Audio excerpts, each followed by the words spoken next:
sa inyong harapan ang paglabag sa batas ni Crisostomo Ibarra. Amen. Isang kasong puno ng pagkukunwari.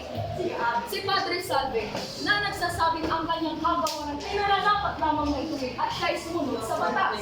Napapagitan namin ang katotohanan sa inyo sa pamamagitan ng aming mga ebidensya at mga saksi sa likod ng Lamang kainahan sa kaos ng prostitution at ipagtanggol ang karapatan ng Isos mo sa isang patas na paglilitis. Kung gayon, aming tinatawagan si Basilio bilang isang testigo sa kasong ito. Ikaw ay maasahang magsasabi lamang ng bawang katotohanan, walang kalabisan o kakulangan. Napakabay sa akin ni Ibarra. Tinulungan niya ako at hindi ka parang kapatid niya. Nais niya magpatayo ng paaralan para sa amin. Ngunit ang kanyang mga kinikilos at pananalita ay hindi tugma sa sinasabi mong kabaitan. Magmaliw ay maging daan pa yan upang siya'y magbagsik sa mga Espanyol. Ito'y kanyang daan lamang. Ang kanyang mga aksyon hindi para maghimagsik.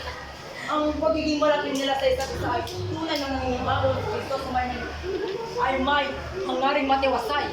Sa tingin mo ba ay sapat ang mga sinabi niya? Hindi yan sapat.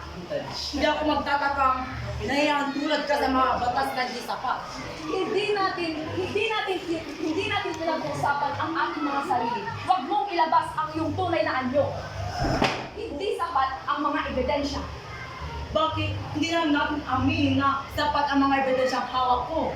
Hindi sigurado ang mga sinabi niya. Ang mga hawak ng ebidensya ay hindi sapat. Ginagawa ko lamang ang trabaho ko. Bueno, kung yung nais at namang tawagin si Maragara ang isa pang saksi.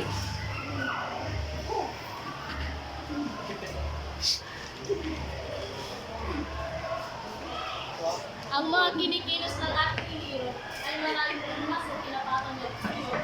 Maaaring ang kanyang mga kilos ay naglalayo mo pinagsin sa mga Espanyol. Ngunit isa lamang ang kanyang salita. Ayon ay ang tayo at makapagpatayo ng pamahalaan. Siyang tunay, marahil ay nalalapit na tayo sa pagtatapos nito. Anong masasabi niyo? Ilabas ang pagtanda sa pagkakalabag sa batas. Panoob dito ang mga ating Nais mo pa pang dinggin ang pagsasalaysay ng isang Padre Salve? Bakit hindi?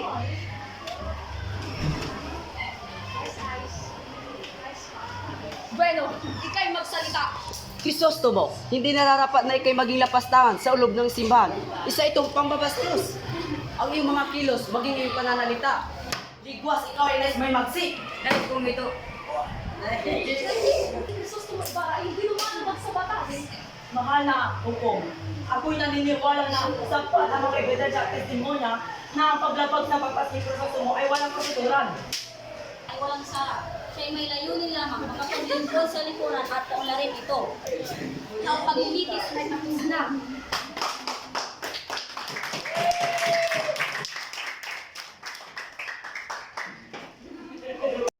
Ilyas at Melaglara magpatotoo sa mabuting ugali at intensyon ni Ibarra. Ang pagmamahal niya sa bayan ay totoo. Bukal sa loob niya ang pagtulong niya sa mga mahirap. Tama, siya ay inosente. Mahina ang depensa. Si Ibarra ay isang banta sa kapayapaan. Katulad siya. Walang sapat na katibayan. Pagmamahal ni Ibarra sa bayan, walang sapat na katibayan. Katulad siya. Mahina ang depensa. Si Ibarra ay mahina ang depensa. Mahina ang depensa. Katulad siya. Hindi!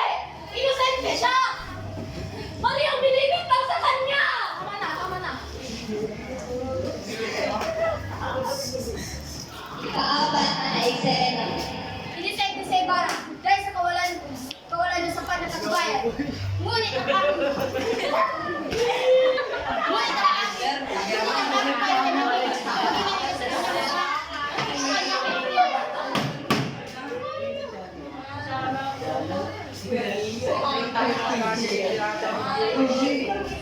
Banal na orden.